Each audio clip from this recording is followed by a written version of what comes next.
Lubenica je jednogodišnja zeljasta biljka, još jedna od onih koje jednostavno volite ili ne volite. Mada mislim da je više onih koji je jednostavno obožavaju. Slatka je, vodena i osvježavajuća.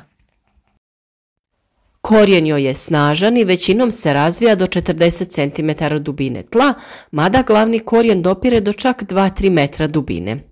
Ovisno o sorti, njeno razgranato stablo može narasti sve do 3-4 metra. Cvjetovi su razmišteni pojedinačno i izrazito su žute boje, otvaraju se u jutarnjim satima i cvjetaju samo jedan dan, a neoplođeni ženski cvjetovi ostanu otvoreni i sljedeće dane. Lubenica se proizvodi najčešće iz rasada, ali može i direktno iz sjemena. Uzgaja se na otvorenom polju, u plastenicima i kombinirano. Rana proizvodnja uspješna je u plastenicima bez ili sa povremenim grijanjem. Sjeme može da klija na minimalnoj temperaturi oko 15 stepeni, a optimalna je oko 30. Ako temperature tokom uzgoja padnu ispod 10 stepeni, biljka počinje žutjeti i vrlo teško se oporavlja, čak i ako su kasnije temperature povoljne. Lubenice su biljke intenzivnog svjetla, pa oblačno vrijeme, naročito u vrijeme rasta plodova, nepovoljno utječe na njihov porast. Ova je godina posebno izazovna što se tiče oscilacija u temperaturi, tako da je dobro tretirati ih preventivno i nakon stabiliziranja vremena. Kako bi biljke lakše prebrodile takve za njih nepovoljne situacije, na tržištu postoje posebna gnojiva kao što je Sinergon, koji osigurava brži oporavak i razvoj biljaka u tim stresnim uslovima, bolji vegetativni razvoj, bolju uravnoteženost biljke i veću produktivnost. Sinergon je organsko tekuće gnojivo obogaćeno aminokiselinama, magnezijem, najbitnijim elementom za formiranje klorofila, te željezom koji je pokretač procesa fotosinteze. Biljke gnojene sinergonom su otpornije, vitalnije i produktivnije. Primjera navedenih gnojiva preporučuje se odmah nakon sadnje za sve vrste povrća, može se koristiti folijarno ili zalijevanje. Opskrba vodom treba biti dovoljna, naročito u fazama razvoja vriježa, u cvatnji i zametanju plodova. Za rast i razvoj lubenice potrebno je oko 300 do 400 kubnih metara vode po hektaru, što ovisi naravno o vremenu, da li je sušno ili nije. Vlaga je izuzetno važna u vremenu rasta plodova, ali 15 do 20 dana pred zriobu navodnjavanje se prekida. Tlo za uzgoj lubenica mora biti rahlo, dobre strukture, duboko poorano u jesen na odsjeditom terenu. Idealna su aluvijalna naplavna tla i glinasto-pjeskovita tla. Hladno, zbijeno, vlažno tlo nije dobro za ovu proizvodnju. Korijen lubenice je dug, ponekad i više od 2 metra, no u sloju od 40 do 50 cm od površine je najveća masa. Za rast i plodonošenje kiselost tla treba biti između 5 i 5,5. Za lubenice kao i krastavce dobar predusjev može biti paprika, paradajz, krompir, leguminoze i trave. Poželjno je mijenjati plodored svake 4 godine, no toga se ne mora striktno pridržavati. Tlo za uzgoj treba imati najmanje 2,5% humusa, tako da za oravanje 30 do 50 tona po hektaru stajskog gnojiva u osnovnoj gnojidbi treba biti neizostavna agrotehnička mjera. Neposredno prije sjetve ili sadnje potrebno je gornji sloj zemlje usitniti pomoću vrtne freze. Rahli sloj, sačinjen od sitnih grudica, zadržava vlagu u tlu, daje posađenim biljkama oslonac, te pogoduje dobrom razvoju korijena i naravno zdrav rast biljke. Kako bi poboljšali rast biljke, spriječili rast korova, te omogućili da u vrijeme sjetve i ubiranja plodova zemlja dobije dovoljno vlage, tlo je potrebno redovito rahliti. Osnovnom obradom unaša se stajski gnoj i kompost u toku sadnje u kućice, ako je to način na koji ćete saditi. Treba voditi računa da stajski gnoj koji se unaša u toku sadnje ili sjetve bude humificiran, to jest dobro zreo, jer se u suprotnom mladi korijen ili klica mogu izgoriti i cijeli trud je uzaludan.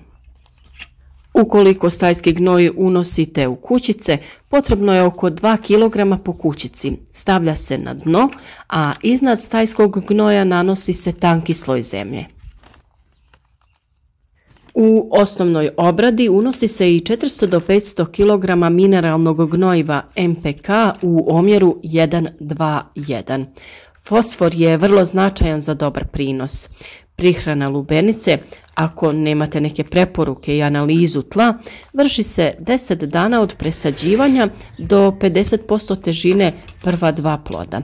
Važno je pratiti razvoj biljke te u vrijeme stvaranja vriježa, to jest loza, treba prihraniti sa kanom 150 do 170 kg po hektaru u 2 ponavljanja. Prihrana se izvodi prije navodnjavanja. Treba paziti da gnojivo ne pada na list kako ne bi došlo do paleži.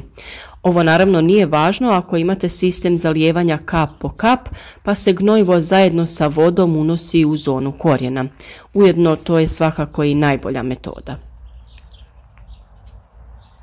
Praksa je pokazala da 3 do 4 prihranjivanja u razmacima od 8 dana kristalonskim oblicima gnojiva koji su pojačani mikroelementima poput magnezija, bakra i željeza daju odlične rezultate u kvaliteti i prinosu lubenica.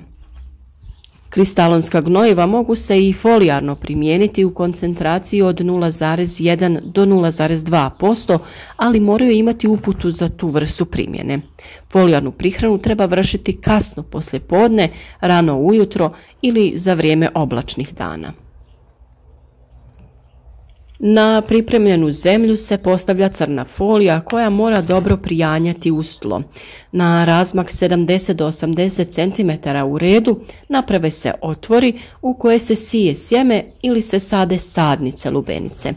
Posijane ili posađene lubenice pokriju se plastičnom folijom u vidu niskog tunela visine od 50 do 70 cm. Red od reda udaljen je od 80 do 100 cm. Viša temperatura tla pod crnom folijom, dovoljno vlage, pojačana mikrobiološka aktivnost u tlu daju dobre uslove za rast i razvoj biljke. Ako su dani topli, tunele treba na bokovima otvoriti i vršiti provjetravanje nasada da se spriječi rana pojava bolesti. Polovinom maja, kada je biljka zaštićena od mraza, folija se uklanja. Ovaj uzgoj omogućava 10-15 dana ranije plodonošenje i biljke su otpornije na štetočine i bolesti. Sjetva sjemena za uzgoj presadnica lubenica koje trebaju biti spremne za sadnju krajem aprila vrši se od marta u zaštićenom prostoru, plasteniku, stakleniku. Sjeme se sije u tresetne kocke ili kontejnere promjera 8 do 10 cm. Do nicanja temperatura treba biti oko 25 stepeni, a poslije nicanja temperatura se snižava nekoliko dana na 15-16 stepeni kako bi se uzgojilo čvrsto i kratko stablo. U fazi od 6 do 8 listova i kada korijen omota, to jest ispuni prostor u loncu, biljka je spremna za presađivanje. Nekoliko dana prije presađivanja temperature se postupno snižavaju, ventilacija i krovni prozori ostaju otvoreni i preko noći, a biljke se obilno zaliju dan prije presađivanja. Sadnice se ručno ili sadilicama sade u pripremljene rupe, a treba paziti da se ne posade dublje nego što su bile u lončiću. Poslije sadnje biljke treba obilno zaliti sa 25 do 30 litara vode po metru kvadratnom. Pikiranje lubenice je potrebno ukoliko smo sijali u kontejnere manjeg promjera, tako da se presade u veće posude dok se ne ostvare uslovi za sadnju na otvorenom. Prilikom pikiranja i prilikom sadnje neophodno je koristiti sredstvo protiv polijeganja rasada i gljivičnog oboljenja. Previcur Energy osigurava preventivnu i sistemičnu zaštitu od bolesti polijeganja i rane plamenjače. Osim toga, pozitivno djeluje na rast korijena i zakorjenjavanje, a biljke lakše podnose stresne uslove presađivanja. Ukoliko se koristi sadnja na foliji, međuredno kultiviranje naravno nije potrebno, ali ako je u tlu, tada je ova mjera moguća sve dok se redovi ne zatvore sa lozom i lišćem. Od početka plodonošenja lubenica se zalijeva jednom sedmično. Bolje je jedno obilno zalijevanje nego svaki dan pomalo, ako je navodnjavanje putem rotirajućih prskača, iz razloga što svakodnevno vlaženje lista ima posljedicu pojavu bolesti. Ukoliko je navodnjavanje metodom kap po kap, treba ga obavljati svakodnevno jer se na taj način ne ugrožavaju nadzemni dijelovi biljke. Lubenica je zrela od 80 do 95 dana od dana sadnje. Danas je na tržištu prisutno puno sorti različitih dužina vegetacije, a porast iz rioba izravno je vezana za broj sunčanih dana. Ona se bere ujutro odsjecanjem drške nožem ili mehanički, a prinos je ovisan o sorti. Kreće se otprilike od 20 pa čak do 60 tona po hektaru. Sve ove mjere možete primijeniti prilikom većeg profesionalnog uzgoja ili prilikom uzgoja u vlastitom vrtu za svoje potrebe.